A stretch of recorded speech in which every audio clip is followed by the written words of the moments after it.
Njegoše, vladiko crnogorski, pjesniče svjetski, narodni i Boži ugodniče, kad u neviđene visine pođe, perom i krilom Božijim, zašto kosti na lovčemu ostavi, da ti ih premeću broje i metromjere narodni izrodi? Porušena kapela na lovčemu, Božija je suza koju si zaslužio. Bog daje i uzima, pa će kapela ponovo dobiti priliku da kapne na mjesto porušenog mauzoleja. Vaše visoko preosveštenstvo, vaša preosveštenstva, časni oci, časne mati, braćo i seveste, sredstva informisanja, hvala na prisustvu ovoj promociji i učešću.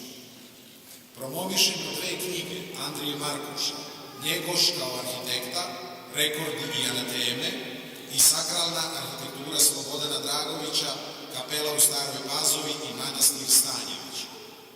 O ovim knjigama i ovim temama govorit će njegovo visoko preosveštenstvo mitropolita Amfilohije, skulptor profesor Miodrag Živković, arhitekta profesor Aleksandar Radojević i arhitekta, teoretičar arhitekture i publicista Slobodan Maldini. Program vodimo govoreći odlomke iz knjiga eseja Evgenija Ješkina Kovačević i ja, Danijel Kovačević. Reč ima skulptor profesor Miodrag Živković.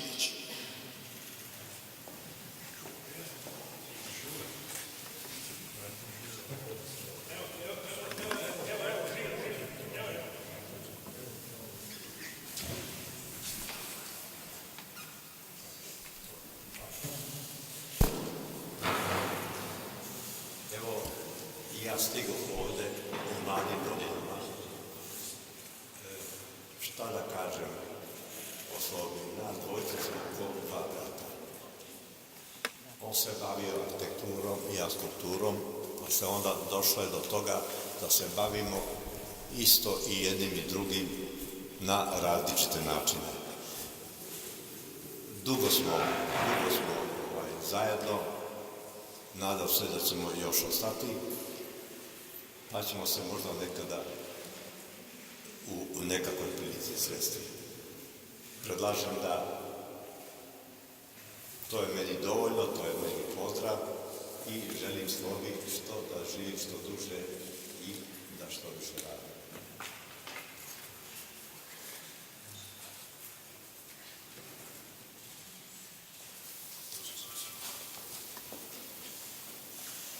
Kad je prvi put video ovu crkvu, Krasnov je kazao: Njegoš je veliki čovjek kad je mogao ovakvu originalnu ideju da ima za ovakav oblik i ovakvu osnovu crkve na Lovćenu.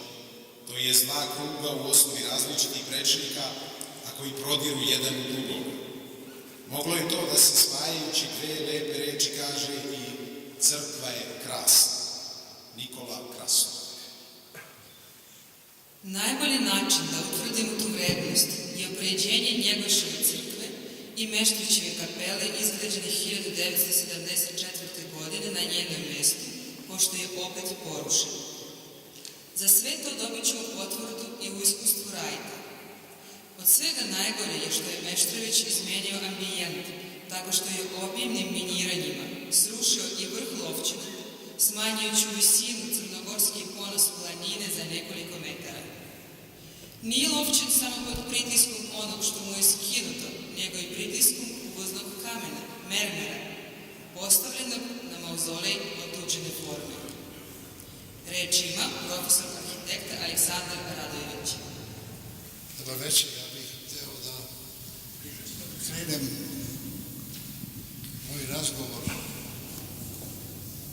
sa knjigom Njegoš kao arhitekta, njegovom jednom divnom rečju: oči zbore ono što im veri srce. Na Njegoševom delu svih dela Gorski vijenac, zbog čega je Njegoš ostao i neprimećen u arhitekturi, moj profesor srpskog jezika i književnosti u Prvoj muškoj gimnaziji, čuveni profesor, istoričar, pisac i esejista Trifun Đukić. Celu školsku godinu u 5. razredu predavao nam je i govorio kompletnu filozofiju života, junaštva, o svemu onome što se čitajući Gorski vijenac može naučiti i čuti. On nam je govorio i osvetlio Gorski vijenac i sa sociološkog, i sa pravnog, i sa vojnog, i sa religijskog, filozofskog, književnog i u beskraj sa mnogih drugih nauka i disciplina. Međutim, meni je ostalo par reči u sećanju koje me uvode upravo u knjigu Njegoš kao arhitekta. Stalno je pominjao reči maštar, graditelj, misli i oblikovanja sklopa reči. To mi je ostalo i do današnjeg dana upamćeno. I eto večeras u ovom svetom prostoru, u ovoj od Boga prelepoj kripti i datoj hrama Svetog Save, ukazala mi se čas da se na neki način posvetim na svog profesora, možda i odužim svom profesoru, predstavljanjem knjige Njegoš kao arhitekta, dodaje kao pesnik arhitekta i graditelj i projektant autora Andrije Markuša, arhitekte, dizajnera, esejiste i pesnika i čija mnogobrojna dela prelaze najčešće u poeziju, u prozu rimovano, a često i u poeziju po strofama kao poeme. I zaista u knjizi Njegoš kao arhitekta reč je o pravoj arhitekturi, o crkvi Svetog Petra Cetinskog, koji je projektovao i lično Njegoš za vrh Lovćena, ostavljajući amanet da ga u njoj sahrani. Crkva je izgrađena 1845. godine, porušena je 1916. godine od austrijskih trupa u Prvom svjetskom ratu, da bi u potpunosti na istim temeljima i sa istim lovćanskim kamenom bila obnovljena 1925. godine na inicijativu kralja Aleksandra Karađorđevića po dokumentaciji poznatog i slavnog ruskog akademika Nikolaja Kraslova. Ali i pod stalnim okom izvedena nadzornog organa čuvenog arhitekte Stare Podgorice, Veriše Popovića. Konačno, 1974. godine ruši se crkva Svetog Petra Cetinskog, uklanja se sa Lovćena i, kako piše autor knjige, prisilom nad mitropolijom od diktatorskog i ateističkog režima i podiže Meštrovićev objekat sandučastog oblika, koga grade od uvoznog kamena, da neprirodno uzjaše naš kamen na vrh Lovćena. Njegoš je Lovćen gledao kao živi organizam, uz koji se peo kao pesnik, a sve što se više približavao vrhu, sve je više išao kao graditelj, kao arhitekta pesnik. Istinski maštar, eto posjećanje na reč maštar. U biti, Njegoš crkvu gradi prvo od krova, a ne od temelja. Noseći je pre gradnje izgleda u mislima, svakako u mislima. Kako krov ne bi narušio vrh Lovćena, a ostali osnov deo objekta poštovao krov gore i vrh Lovćena dole. Shodno kružnoj osnovi krova obrazovane su dve srasle, međusobno spojene oblice u jedinstven korpus. Zapravo, u osnovi su to dva kruga različitih prešnika koji, prodirući jedan u drugi, deluju kao potpuno sa ambijentom srođen jezgrovit izraz. Autor knjige zato sa pravom i kaže da je Njegoš formiranjem jedne tačke kao glave na krovu, kao od Boga koji jedino može stajati iznad Lovćena, ispunio ono što je i Lovćen tražio i njegovi gromovi čist misaoni pjesnički izraz. Njegoš je ovim svojim remek delom znalački i nadareno završio vrh Lovćena. Objekat je nepogrešivo podešavan prema Lovćenu, naročito njegovo uklapanje u okruženje. Autor knjige posebno to ističe i vrši interesantno upoređenje Njegoševe kapele sa poznatim arhitektonskim delom Frank Lloyd Wrighta, Zeto Marka Miljanova. Guggenheimovim muzejom u Njujorku da integrisane forme u Njegoševom slučaju podržavaju ambijent sličnošću, a da Wright u 90. godini života upotrebljava dva ovakva kruga značajno evoluirana, formirajući poseban gabarit razlikom koja je osmišljena. Analizom sklopa kapele u osnovi kružnih zidnih masa, izgrađenih od autohtonog lovčanskog kamena, i kada kružni oblik građevine obezbeđuje najveću unutrašnju površinu uz najmanju dužinu spoljnih zidova, sa jednostavnošću postignuti u oblikovanju koje usmerava našu pažnju na suštinu stvari, pre svega na estetsku vrednost celine, Njegoš je i pre pionira savremene arhitekture primenio mnogo godine kasnije prihvaćenu mijasovsku sintagmu manje je više. Kako reče autor knjige, sa nigdje u svojoj arhitekturi trica i kućina, nigdje jeftine ljepote kića. Zato nam još uvek lepo zvuče i mnogo znače izrečene reči akademika Nikolaja Krasova prilikom prvog susreta sa kapelom. Njegoš je veliki čovek kada je mogao ovako originalnu ideju da ima za ovakav oblik i ovakvu osnovu crkve na Lovćenu. Pred nama na Lovćenu nema danas Njegoševe kapele velike vrednosti i neprocenjive, a stoji nam od 74. godine Meštrovićev objekat na zaranjenom vrhu Lovćena.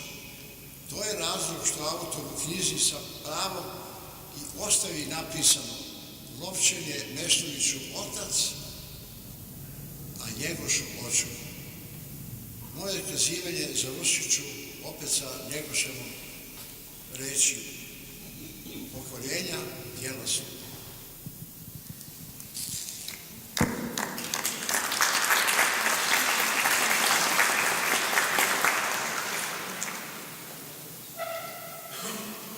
Posebna vrednost Njegoševog rešenja je što je obličasta forma obezbeđivala približno isti izgled sa svih strana, kao prirodan zahtev vrha planine, za koje ne treba da idemo dalje od dalekih egipatskih piramida. Pored toga, crkva je izgrađena od domaćeg Slovčena uzetog, a ne uvezenog kamena, preko kojeg su dalekivo progovorili duše ljudi za kamen venčanja, koje su Njegoša uskim stazama i bogazama uz Lovćen na leđima na večni počinak iznijeli.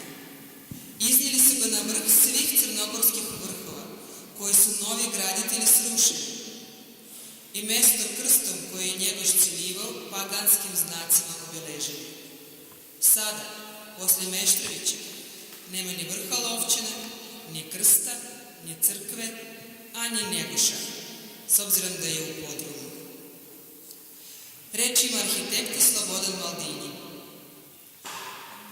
Dobro večer. Pre svega želim da vas pozdravim, da se zahvalim što ste došli u ovom broju, da se zahvalim njegovom preosveštenstvu mitropolitu Amfilohiju, gospodinu profesoru arhitekti Aleksandru Stjepanoviću, gospodinu arhitekti Andriji Markušu, vajaru Živkoviću, našem doajenu srpskog vajarstva koji je 92 godine smogao snage i želje i volje da dođe da prisustvuje ovom našem skupu i naravno Slobodanu Dragoviću, autoru knjige Crkvena arhitektura. Ukratko ću reći dve reči. Mi pred sobom imamo dve knjige. Obe knjige su izuzetno napredne, izuzetno avangardne, izuzetno oštre u zaključivanju, u razmišljanju. Andrija Markuš, čovjek koji već decenijama oštrim perom ukazuje na određena događanja u našoj istoriji i u našoj arhitekturi. U svojoj knjizi Njegoš kao arhitekta on se zalaže i bori za ideju našeg oca Petra Petrovića Njegoša. O čemu govori Andrija Markuš? Od 1848. do 1851. godine, kada je ideja Njegoša da podigne kapelu na vrhu Lovćena stasala i kada je ta crkva podignuta na vrhu Lovćena, to je postao simbol jednog naroda, simbol jedne vere, simbol koji je napravljen od kamena koji je krvlju natopljen. Naravno, taj simbol je u svojoj dugoj istoriji često bio pod udarom. Najveći udar je bio 1916. godine, kada je Habsburška monarhija teško ga oštetila, da ne kažem srušila, pripremajući teren da na vrh Lovćena postavi svoga cara njihove imperije, Jozefa. Naravno, to nije bilo moguće. Kapela je ostala tamo, slomljena, razrušena, u kamenju, da bi 1925. godine unuk crnogorski Aleksandar Karađorđević, kralj Vitez, rešio da je obnovi. Uz pomoć Nikolaja ili Nikole Krasnova, on je uspeo kamen po kamen da vrati prvobitni izgled kapele, odnosno crkve, koja ima mnogo veći značaj za crkvu u Crnoj Gori, za vlast, za državu, za državnost, za istoriju naroda u Crnoj Gori. Kao takva crkva je obnovljena vrlo kvalitetno i trajno. Međutim, posle Drugog svjetskog rata mi imamo drugi napad na ovu crkvu, a to je crkva Svetog Petra Cetinskog, koja je rađena po zamisli Njegoša, doživjela je novo urušavanje. 1974. godine Lovćen gubi svoj znak, Crna Gora gubi svoj znak, istorija gubi svoj znak, jednostavno čak i vrh Lovćena se snižava. Zašto? Da bi ustupilo mesto sandučastom objektu Ivana Meštrovića.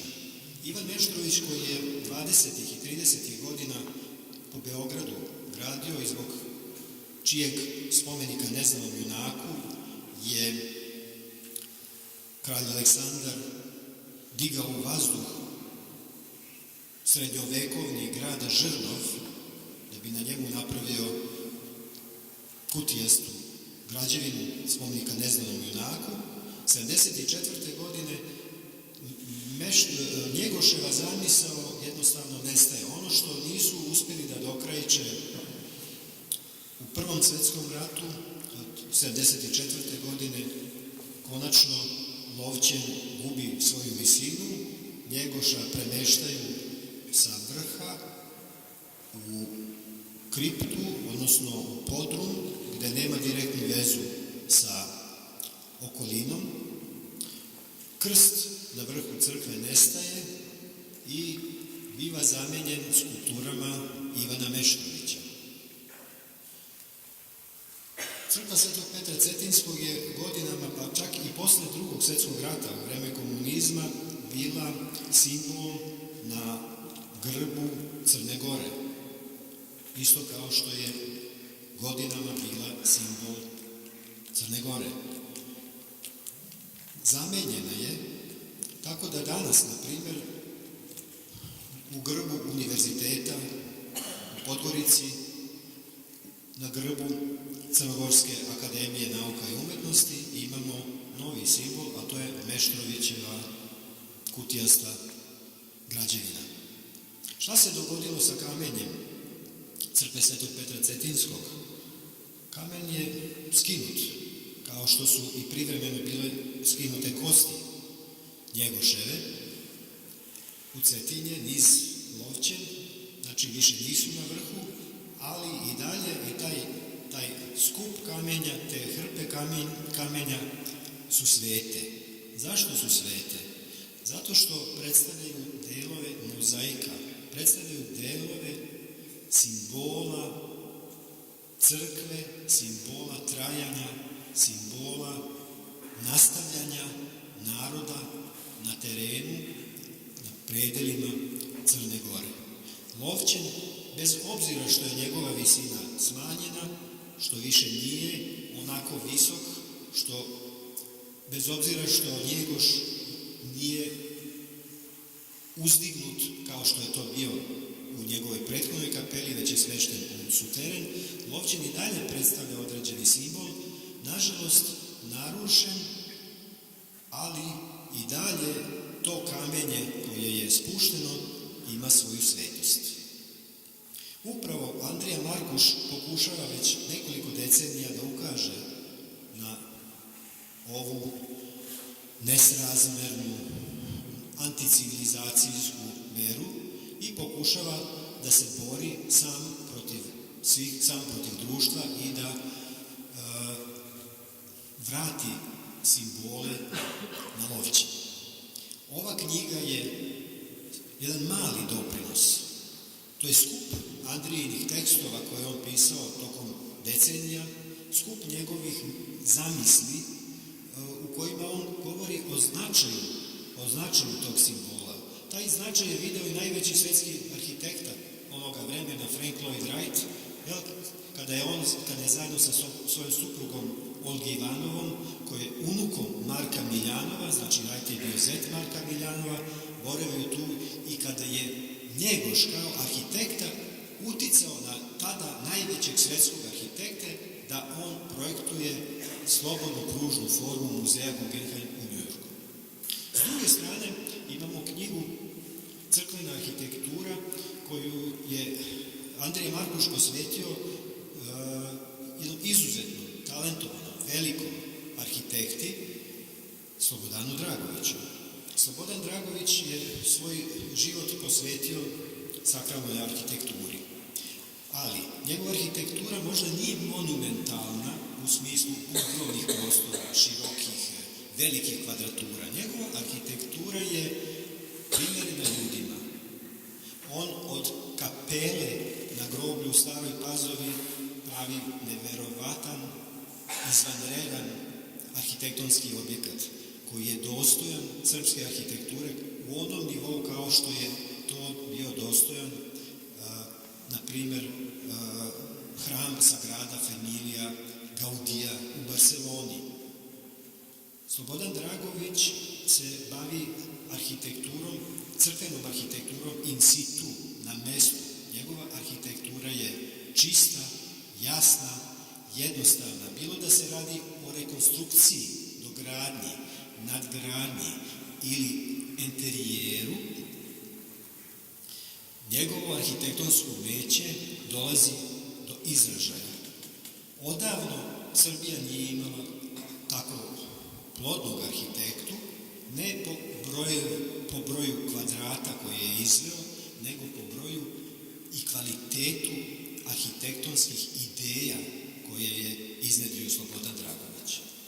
U ove dve knjige Andrija Markuš je predstavio samo jedan mali deo svog izuzetno bogatog opusa koji se meri desetinama knjiga kojima je on praktično izgradio jednu paradigmu oštrog, britkog, jasnog uma, koji je beskompromisan, koji ne prihvata da se ukalupi, koji ima ideju koja beži, ideju koja se ne nameće zato što on to želi, već se nameće upravo time što je jedinstvena.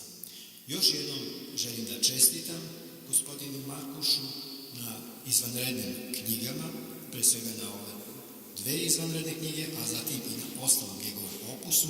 Želim mu srećan rad i želim mu još mnogo godina koje će mu doneti sreću u dugom radu. Hvala vam.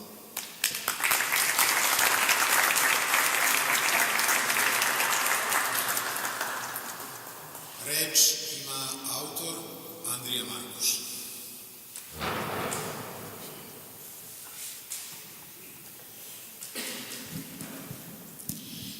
Vaše visoko preosveštenstvo, časni oci, časne mati, dame i gospodo, hvala vam što ste došli ovdje da govorimo o našim hramovima često uniženim. Kad je riječ o Njegošu, ovaj narod se prema njemu odnio nezahvalno u tolikoj mjeri da se usudio da ispravlja njegova djela, u ovom slučaju arhitektonska, a u sljedećem slučaju bit će i pjesnička djela prevedena na crnogorski jezik. Nije samo Njegoš uređen, nego su i Lovće uredili, skratili su mu vrh za nekoliko metara, te Crnogorci koji su učili precizno da gledaju vrhove brda, pogotovo u Lovće, sada kako nema vrha, oni promašuju taj vrh jer nemaju gdje da zadrže pogled. Ne samo da je skinut vrh, nego je skinut i Njegoš sa vrha. Na taj način što su ga smjestili u podrumu izložbenog paviljona Meštrovićevih skulptura. Skinuli su i crkvu, skinuli su sa crkvom i vrh. Kad je skinuo krst sa vrha Lovćena, dolje su se sva zla skupila. Ako ja znam, na primjer, Cetinjani su Vukovu ulicu dali Islandu, jednim metkom dva zeca, od kojih je jedan zec Vuk, a drugi odegut, underground Island. To nije mogao da ne uradi nijedan Cetinjan ne ugleda.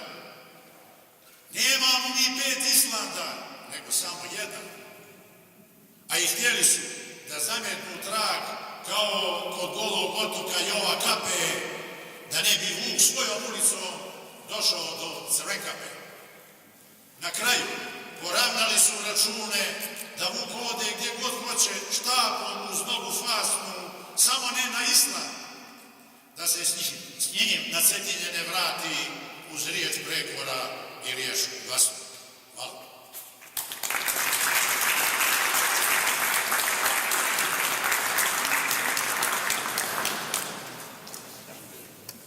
Sada govorimo o knjizi Sakralna arhitektura Slobodana Dragovića, kapela u Staroj Pazovi i manastir Stanjević.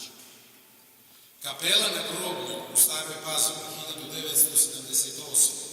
poput je morskog vala koji se razbija na obalu, gde se raspršen zaustavio iz kamenja.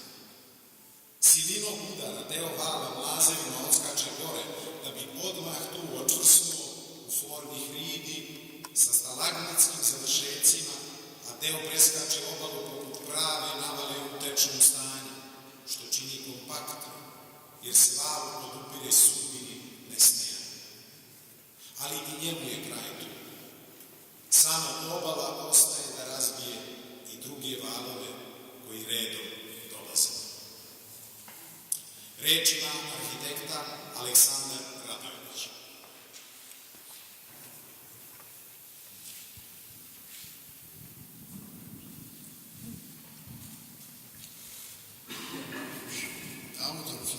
sakralna arhitektura Slobodana Dragovića iznosi u knjizi svoje viđenje na sabrana dela arhitekte Slobodana Dragovića, ličnosti širokog likovnog obrazovanja, još uvek vrlo aktivnog arhitekte, stvaraoca, koliko i promotera arhitektonske misli, pre svega umetničke, ali isto toliko i inženjerske discipline. Arhitekt Slobodan Dragović, navodni autor knjige, išao je ne samo na istok i na zapad, nego i nebesima, kada je u Francuskoj katedrali u Šartru na dan molitve za invalide u ushićenju osjetio da lebdi, posle čega je otišao u Moskvu da to na pravoslavni način osjeti samo inicijativno, prihvatajući se da svojim projektom osmisli trg Svetog Filipa, osnivača i zaštitnika grada Moskve, koji sadrži i slinu crkvu. Ipak, reči autora knjige fokusirana su na njegova dva, rekao bih, najznačajnija dela, na detaljnim analizima objekte kapele u Staroj Pazovi, podignute 1978. godine, i na manastir Svete Trojice u Stanjevićima, koji je završen i osvećen 2018. godine septembra meseca. I naravno, sa razlogom zašto to čini. Ovakvi objekti, manastiri i kapela, u principu po kategoriji u štartu maksimalni su simbola koje je potrebno predstaviti, a druge dokučiti realnim i imaginarnim sa velikim mogućnostima autora. Kapela u Staroj Pazovi, arhitektonsko-skulpturalno ostvarenje arhitekte Dragovića, naživelo je proteklo vreme, izdržala je i mnoge promene i smene u arhitekturi i danas je aktuelne arhitekture. Osobena je i jezgrovita, jezgrovitog čistog izraza. Posvjedočila je svojim kvalitetom i mnoštvom asocijacija da se u arhitekturi mogu svesti i objekti male veličine sa ostvarenim visokim dometima. Osobinost manastira Svete Trojice u Stanjevićima ima svoju posebnost, koja je od arhitekte Dragovića zahtevala i drugačiji pristup. Potrebno je bilo da manastir nastavi i posle intervencija da živi u svom identitetu, pomirljivo sa nastupajućim vremenom. Hronika projektovanja, građenja i obnavljanja manastira govori da se vodilo računa kako bi se on obnovio, a da se manastir zadrži kako napisa autor knjige u našoj pomognutoj memoriji. Manastir je podignut 1338. godine Vašmištvo je mitropolije Crnogorsko-primorske Srpske pravoslavne crkve, nalazi se pored sela Pobori u reonu opštine Budva na 600 metara nadmorske visine. Pored svoje velelepne arhitekture, on se izdvaja po svom likovnom i umetničkim velikim karakteristikama. Obnova manastira započeta je 1994. godine blagoslovom visoko preosveštenog mitropolita gospodina Amfilohija, a obnovu je započeo monah otac Dimitrije uz konsultaciju i prisustvo arhitekte Petra Todorovića. Projekat obnove manastira uradio je Zavod za izgradnju Budve. Autor arhitekta Vanja Kuznecov projektuje, pošto je zatečeno stanje delom sačuvano, izvođenje radova trajalo je do 1998. godine, a realizovali su ga arhitekte Ivo Jovanović i građevinski inženjer Radomir Radović. Delimičnim dopunama, naročito u konstruktivnom delu. Po projektu arhitekte Dušana Stanojevića izvedena je kugla sa kapelom Svetog Petra Cetinskog i Vidikovac 2001.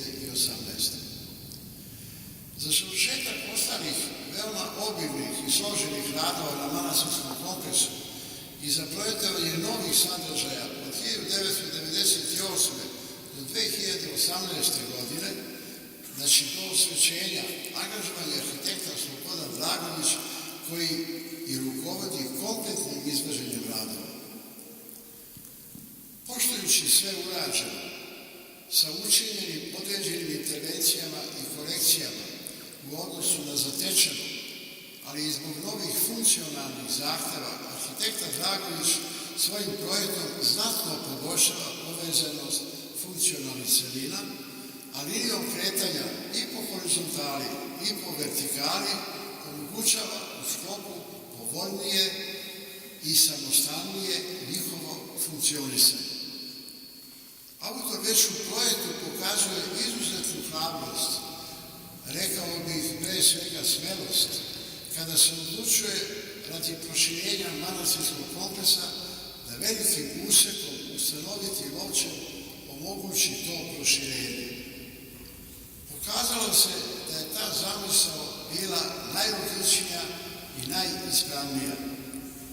Siguran sam da je sveti Vasilij Ostroški čudotvorac znao za tu tešku odluku i pomogao. U manastir stižu jake mašine sa Ostroga koje su jedine i mogle da izvedu to usecanje od 17 metara. Tako efikasno i tako kvalitetno. Iskopani delovi od stena korišćeni su za poravnjanje terena i izradu velikog parking prostora, a mnogo toga je na odgovarajući način obrađeno i ugrađeno i u samom objektu. Novi objekat sa novim funkcijama, upravno postavljen na lovče, nije ugrozio opštu vrednost manastira, niti je narušio njegov izuzetan i izvanredan sklop. I dalje je zadržana karakteristična longitudinalna schema manastirskog kompleksa u pravcu izohipsiji, u pravcu istok-zapad, odmah uz lovče i sa dva reda prostora koji kaskadno prate padinu. Zadržano je ritmičko isticanje masa i prostornih zidnih površina sa grupisanim otvorima i sa 3 volta svoda na fasadi donjeg reda.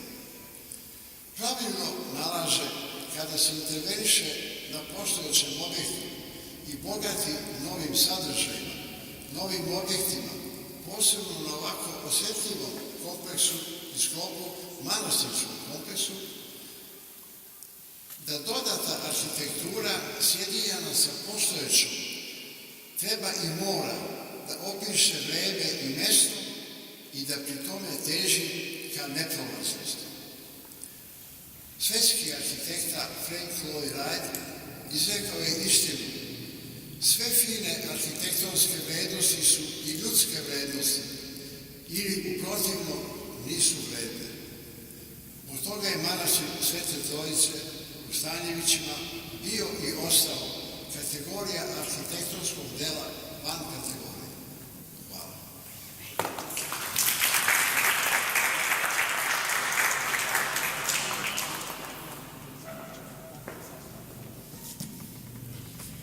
Na kapeli skoro prirodno nastali su procepe među mlazivima, kroz koje prolazi savlasna svetlost kao činjelac i svedok raspršenog dizanja objekta u prostoru.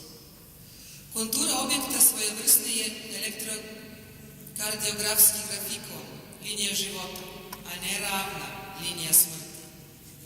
Sa mnoštvom asocijacija, kapela je, rekli bismo, u formi nekog nepoznatog organizma za koje očekujemo, slučajem da ne znamo da je to građevinski objekat, da će se pokrenuti da negde ode.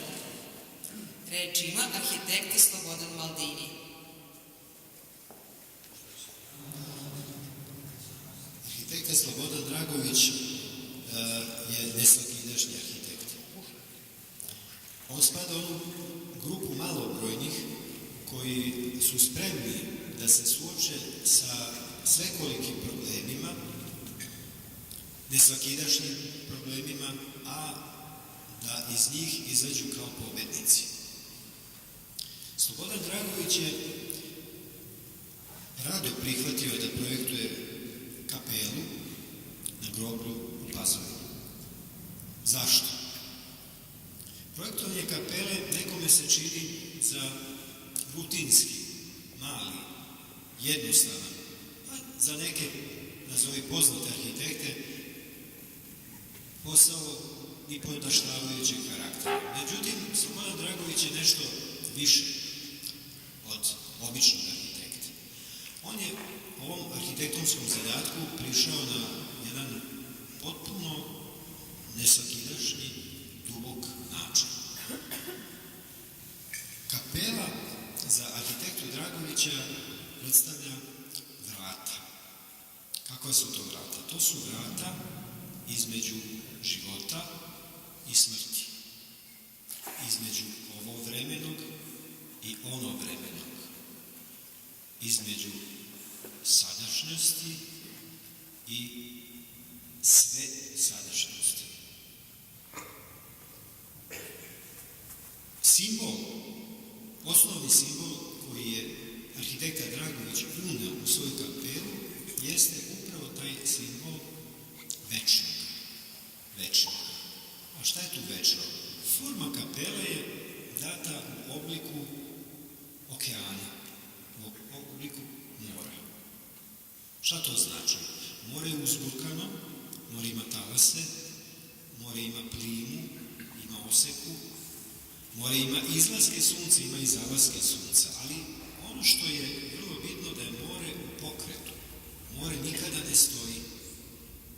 Slobodanova kapela je u pokretu, ona je u talasima, ona je živa, ona jednostavno pokazuje život sa ove strane i smrt sa one strane koji opet jeste život u smislu nečega višeg. Mi kada posmatramo arhitektonsku formu savremenih kapela vidjet ćemo da su to obično kvadratične prostorije, pravougaone, kubusi i tako dalje. Međutim, za Slobodana Dragovića kapela je nešto mnogo više. Ona u sebi sadrži poruku, snažnu, jaku poruku, svojom formom, pre svega. Vi kada je posmatrate, vi ste pred kapijom koja deli život i smrt. Kada uđete unutra, vi ste prošli kroz tu kapiju. Ta arhitektura na vas deluje ne samo svojom grandioznošću ideje, već i deluje na vašu psihu. Vi kada prođete kroz tu kapiju, vi ste ušli u neki drugi svet. Ja ne znam za sličan primer u srpskoj arhitekturi, postoje primjeri u svetskoj arhitekturi, malo čas sam pomenuo Antonija Gaudija, mogu da pomenem još 10 ostalih arhitekata, ali u srpskoj arhitekturi ovo je neverovatan, jedinstven primer simbolizma, ne u spoljašnjosti arhitekture, nego simbolizma u samoj formi, u samoj arhitektonskoj formi. S druge strane, projekat koji je Slobodan Dragović radio u manastiru Stanjevići, manastiru Svete Trojice u Stanjevićima, predstavlja još jedan njegov pokušaj da uđe u suštinu crkvene arhitekture kod nas. Slobodan Dragović u ovom poslu nije pristupio kao i svaki drugi arhitekta, rutinirano, jednostavno, da bi se bavio samo konstrukcijom, da bi uneo funkcionalne elemente. Ne. Slobodan Dragović se borio sa nečim mnogo težim, mnogo kompleksnijim, a to je kako da jedan prostor koji je ograničen, koji se nalazi ograničen prirodnim barijerama, brdom, koji ima ograničene vizure, kako da od njega načini sveti prostor. E sad, da bi neko načinio sveti prostor, možda je dovoljno da samo stavi krst. Nekome nije dovoljno ni da podigne velelepan hram. Ali za arhitektu Dragovića sveti prostor je nešto mnogo kompleksnije, mnogo značajnije. Zašto? Zato što je to kompleks raznih prostornih sistema, prostornih intervencija, oblika, taktilnih, zvučnih, tišina, svetlosti, igra svetlosti i senke. Sve je to arhitekta Dragović uspeo da ostvari kanonskim, arhitektonskim elementima. Znači, nije izašao iz kanona. I to je njegova najveća vrednost. Danas prostor manastira Svete Trojice u Stanjevićima predstavlja mesto tihovanja, mesto pobožnosti, mesto tišine, mesto gde je i molitva koju izgovaramo unutar nas dovoljno glasna da odjekuju brda oko nas, mesto gde mi se osjećamo bliži Bogu, gde smo dignuti na te visine da osjećamo neposredno vezu sa našim Bogom. Da li je to moguće uraditi? Pa evo moguće. Moguće je. Šta je potrebno? Pa potrebno je samo razmišljati, potrebno je boraviti u tom prostoru, sroditi se s tim prostorom, postati deo njega i onda ćemo mi znati kako da delamo u tom prostoru. Znaćemo kako da ga zaštitimo, znaćemo kako da od njega načinimo prostor koji ima svoju duhovnu vrednost. Takvim prostorima svi mi se rado vraćamo. Zato i nije čudo što mnogi od nas redovno posećuju manastire, upravo želeći da osete onaj duhovni karakter toga prostora. Kada uđemo u manastirski prostor, naše telo postaje svesno onoga što se oko nas dešava. Taj prostor više nije običan prostor, to je vrhovni, duhovni prostor u kojem mi imamo direktnu vezu sa Bogom. Naravno, uloga malenkosti arhitekte, ali i veličine arhitekte Slobodana Dragovića je neizmerna upravo u tome što je uspeo da oseti, da shvati tu duhovnost prostora, da je sačuva i da je prenese ne samo na monahe koji tu žive, nego i na sve one koji dolaze da posete ovaj manastir. Od srca mu čestitam i mislim da je makar i sa tim jednim projektom učinio veliki korak u srpskoj arhitekturi. Hvala.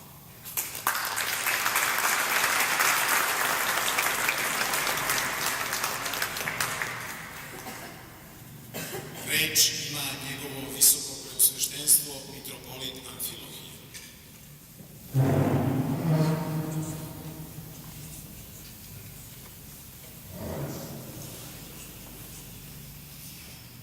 Autor ove dvije dragocene knjige, naš arhitekta, pjesnik Andrija Markuš, je porijeklom iz Momuše. Njegovi preci su doselili iz okoline Prizrena i mjesto gdje su se nastanili zovu se Momišić, po Momuši kroz vjekove. A to mjesto je mjesto nekropole hrišćanske iz 5. 6. vijeka.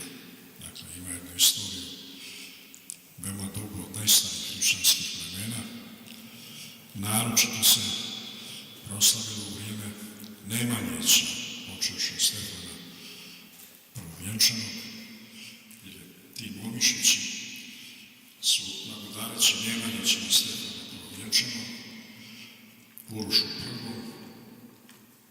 Stefanu Dečanskom, kralju Dušanu, car Dušanu, oni su bili metoh manastira Hilandara, tako da je to mjesto negdje vezano i za drevne Prizren, dogodinu Prizrenu, kako sad djeca pjevaju, daj Bože da ih i Bog usliši. A isto tako vezano je za manastir Hilandar. Zato nije čudo što Andrija Markuš kao arhitekta, što se pozabavio baš ovim pitanjem Lovćanske crkve Svetoga Petra Cetinskoga, Njegoševe crkve, a isto vrijeme što se pozabavio evo i dijelom arhitektonskim našega Slobodana Dragovića. Crkva na Lovćanu, Njegoševa crkva, prva crkva posvećena Svetom Petru Cetinskom,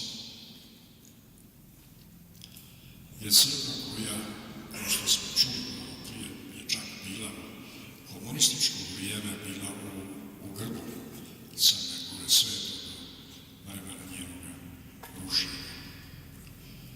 To je opet znak koliko je ona bilo urasla biće naroda od Crne Gore. Bez obzira na sve ono što se sada događalo, već je 1879. godine ta crkva popravljana za vrijeme knjaza Nikole Petrovića i onda ostalo zapisano da je tu današnji mitropolit Ilarion Roganović, već kad njega pominjemo, njegov potomak Roganović gradi crkvu u rezistenciji u Argentini. Naš vladika Kirilo, koji je tamo sad episkop, on je baš na saboru večeras, prije nego što sam ovdje došao, govorio o gradnji te crkve, koja treba da bude kopija jedne također vrijedne crkve sa Zlatice, Triklohusa, sa Zlatice, pa smo tu crkvu, evo sad u rezistenciji u Argentini, ona vas presada i gradi se, kao što je od Momišića, vraćamo se pamćenje na ovu crkvu, na Lovću. To što su uradili nesrećni naše bezbožnici 70. godina, to je, nema nikakve sumnje i sad smo mi toga svjesni, a vrijeme će postati još svjesni, to je najveći zločin koji su urađeni u našoj državi i u Crnoj Gori. Zločin koji je prosto neshvatljiv. Ima nečega satanskog u tom činu. Nema ničega ljudskog čovječa u tom činu rušenja crkve na Lovćanu. Sa te strane mnogo značajno da je ovom knjigom o crkvi na Lovćanu naš Markuš vraćamo se njoj, a preko nje vraćamo se Svetom Petru Cetinskom, vraćamo se Svetom Petru drugom Lovćanskom tajnovicu. Kad pomenuh kako je Ilarion Roganović 79. godine, njegov vrijeme knjaz Nikola obnavljali su, bilo je tome skoro 2000 metara, novce visoko, su barale molje i gromovi, pa je bila nešto malo oštećena, pa su popravljali, kaže Ilarion Roganović je to klečao pred moštima Svetoga Petra, drugoga Lovćanskoga tajnovice, već onda bilo zapisano čak da će Petar II također biti pribrijan liku svetih kao i njegov stric, koga je on kanonizovao od 834. godine. Kao mlad, mitropolit 33. bio položen u Petrovgradu i već je iduće godine tu pozvao Crnogorce da dođu, nekoliko hiljada se okupilo, pošto su otkrivene mošti Svetoga Petra Netrene, da dođu cijelinu. Ljutili su se onda neki od tadašnje mitropolita, recimo Stevan Stratimirović, ko se ti sada ti kanonizuješ? To je protumačeno kao neki politički čin njegov. Međutim, ipak je Sveti Petar, evo do danas, među najznačajnijim svetiljima naše crkve, srpskih, upisan u kalendar. A i ova crkva na Lovćanu, ona je izuzetno značajna i Petar II. Petrović Njegoš koji je podigao tu crkvu i koji je sad utamničan. On je pobjegao iz nizine, iz blata, pobjegao pod oblake na vrh Lovćana, kao da je išao kao dijete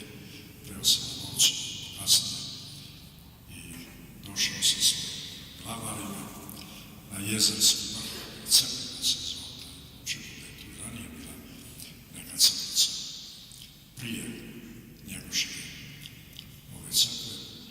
Popeo se i rekao svojim glavarima sa štapom ovdje da me sahranite. Pa će neki od njih da kaže, gospodaru, hoće tuc, glavu tu sije. Kaže, prokleti bili ako me ovdje ne sahranili. Tako da ostavi prokletstvo koje je na Austro-Ugara odrazilo se kad su srušili 1916. godine i propala Austro-Ugarska imperija i odrazit će se, nikakve, već se odrazilo i na ovu Crnu Goru, kako se zove Montenegro, odrazilo se na što je rušenje crkve na Lovćevu, obrudala se Crna Gora i sve se dublje i dublje obrudava u provaliju. To je sad stanje koje se nalazi Crna Gora. I odnos onih koji su sad na vlasti u Crnoj Gori prema crkvi na Lovćevu, povodom 200 godišnjice rođenja Njegoša 2013. godine, ja sam prvi put posle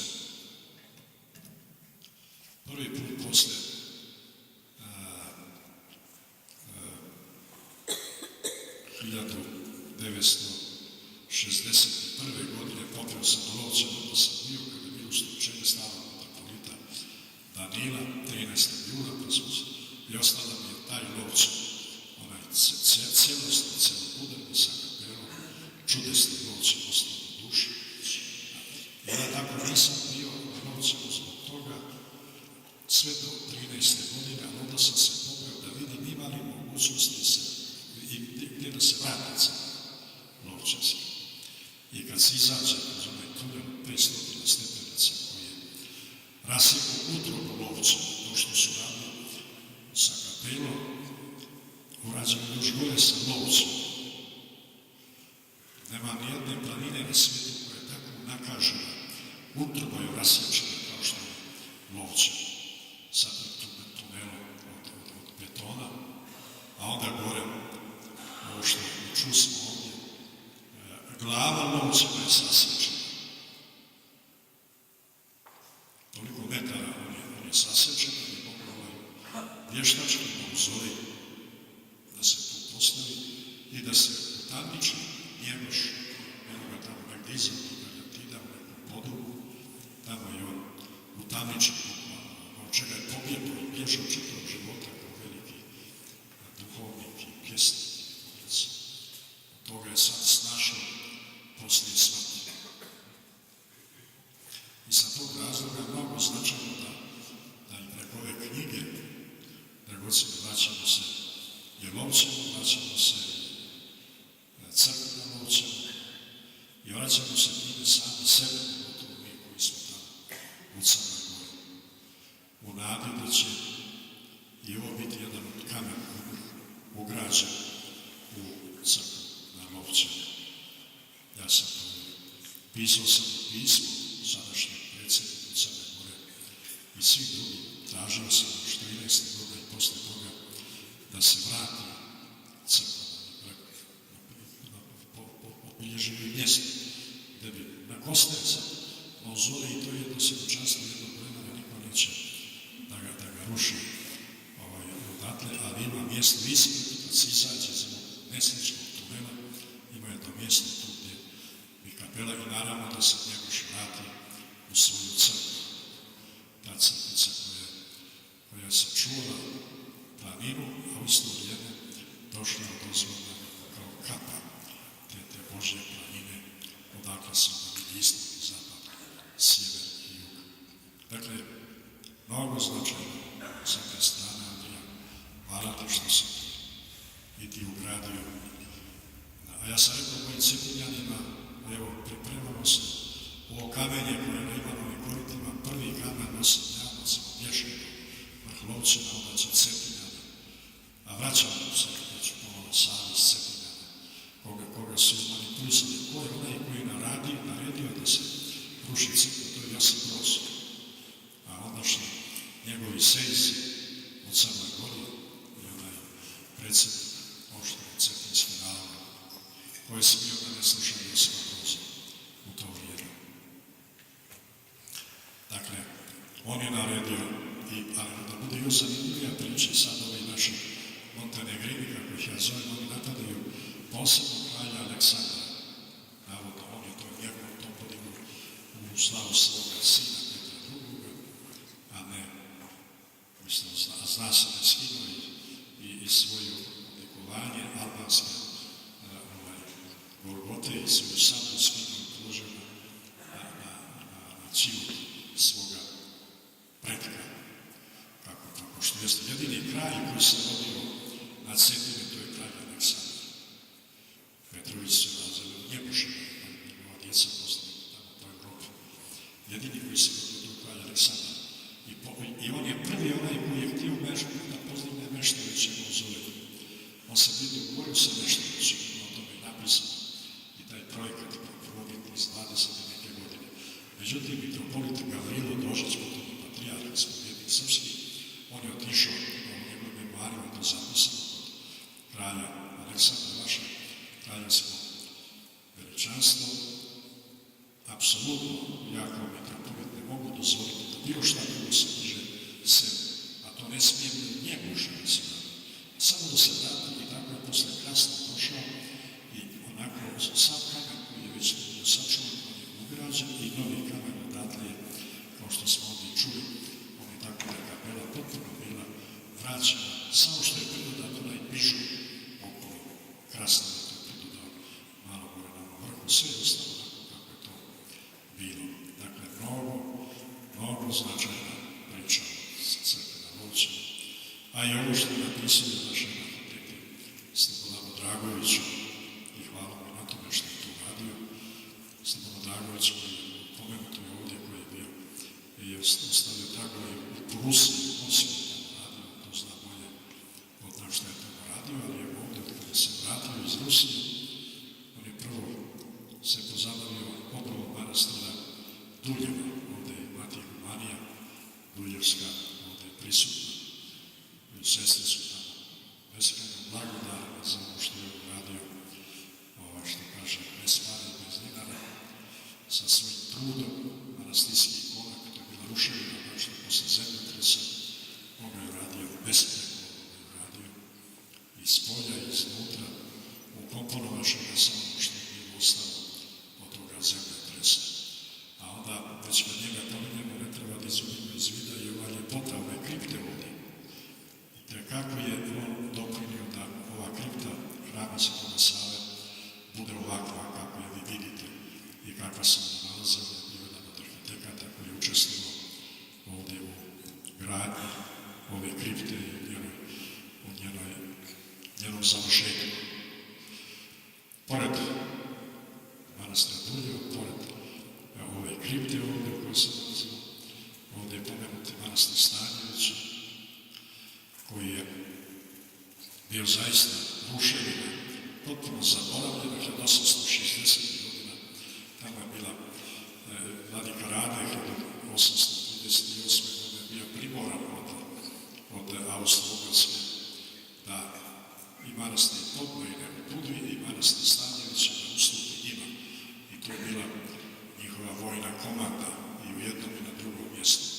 Oni su čak određivali gore navjeda Spratića, u Stanjevićima, onda su za kralja knjaza Nikole, onda su Crnogorci, to je ispod Lovća, su se sve spustili se, onda su tu Austro-Ugarsku postaju se dato uklonili, manastir ostao ruševina, od tada je sve do 90. neke godine, kad sam prvi put išao čuši za Stanjeviće, to je bilo samo kozja staza odnosno Bogova, do gore nije se moglo prići, toliko stacima. A da bude ljepša priča iz Zavoda zašto spomenik, kad su 90. godina išli tamo u vezi Stanjevića i onda su ostavili zapis da to nema nikakve mogućnosti da bude obnovljeno, to je ogromna građevina bila za crkvu. će to biti ostati najmonumentalnija ruševina Crne Gore. Tu su citirali jednog ruskog diplomata konzula koji je dolazio u Stanjeviće za vreme Save Petrovića, koji je tamo boravio, posle njega je boravio i metropolita Vasilije, Sveti Petar je boravio do nekde 1807. godine, pošto je manastir Cetinski bio takođe rušen. Dakle, napisao je da je Rus da je to najmonumentalnija građevina Crne Gore. I sad znam zašto spomenik je predvidio da to ostane najmonumentalnija ruševina Crne Gore.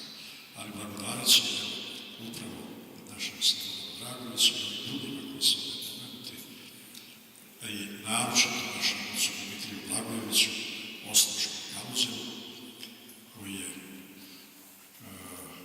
započeo obnovu i radio i put i blagodareći našoj ondašnjoj vojsci Srbije i Crne Gore koji su nam pomogli.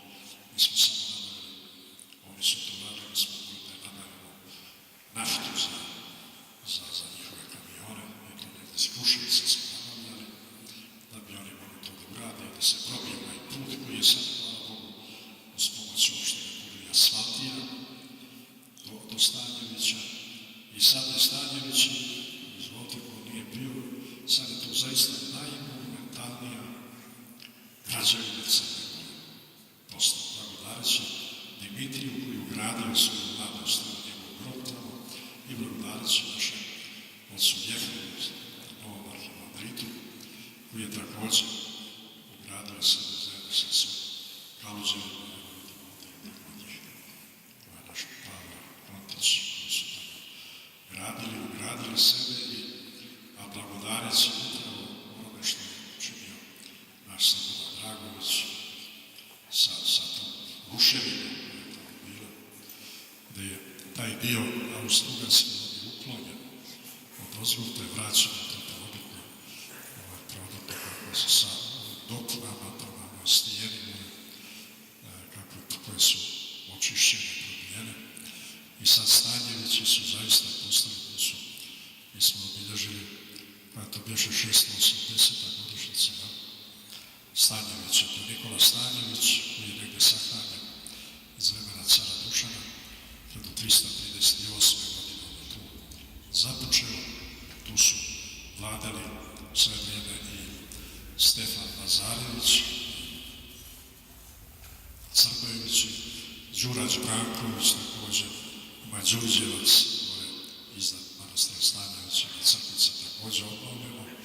Tako da su Stanjevići sada postali zaista najmonumentalnija građevina ponovo Crne Gore. Stanjevići s jedne strane u temeljima Lovćena, a Lovć oskrnavljen, ponižen, zgažen. Jedino planina u svijetu koja je tako, samo su to mogli ovi naši bezbožnici tako da naprave taj zločin, bukvalno zločin, ne samo protiv arhitekture, nego zločin protiv sebe sami, protiv moći, protiv prirode zločin protiv Svetog Petra Cetinskog, njegove prve crkve, Petra II. Broćinskog, Tajnovici.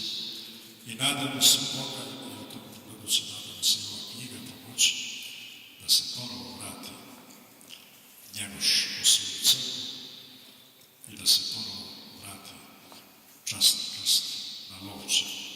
Ja sam malo drzak, pa sam sklapao savez sa Bogom, pa kažem da me ne dira sa ove zemlje, dokle ne obnovimo crkvu na Lovče, ne obnovimo manastir Mihajlsku prevlaku. Hvala našem Andriji što se potrudio. Nadamo se nećemo biti. Hvala našem Slobodanu što je ugradio sebe u hram Svetog Save i evo i u manastir Stanjević u Duljevu, pored onoga drugoga što je radio i po širokoj Rusi. Hvala.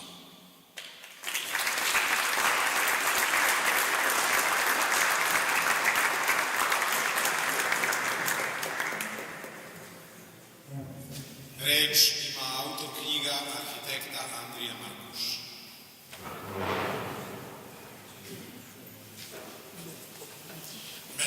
Meni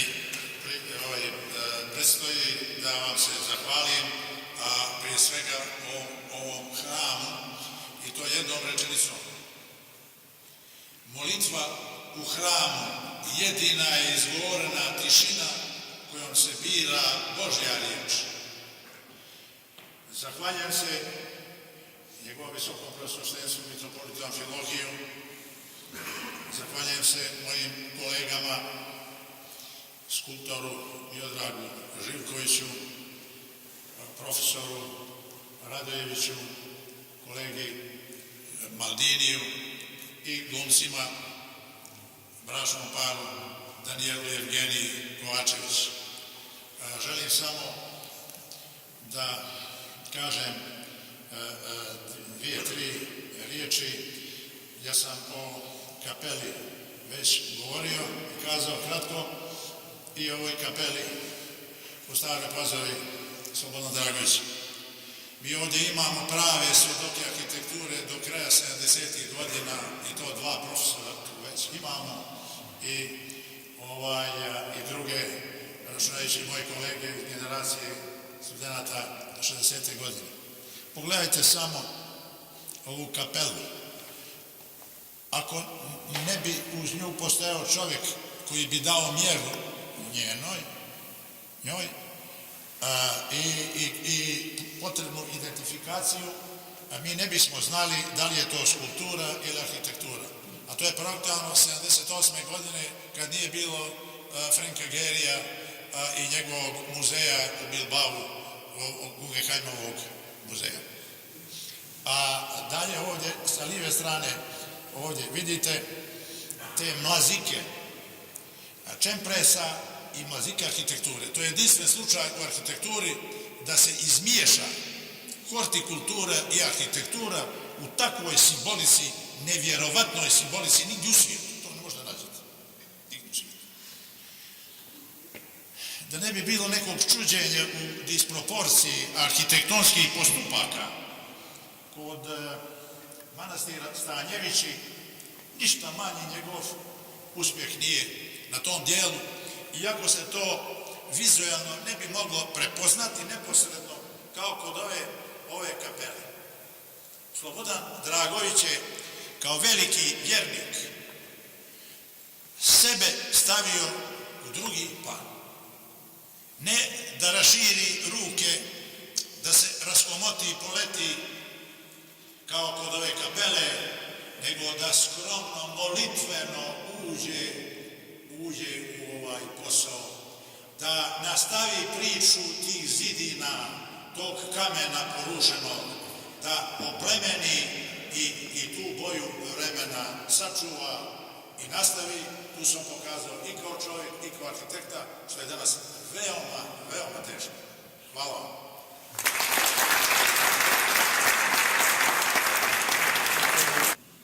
Reč ima arhitekta Slobodan Dragović, autor kapele u Staroj Pazovi i autor obnove manastira Stanjević u najvećem Vidovdanu.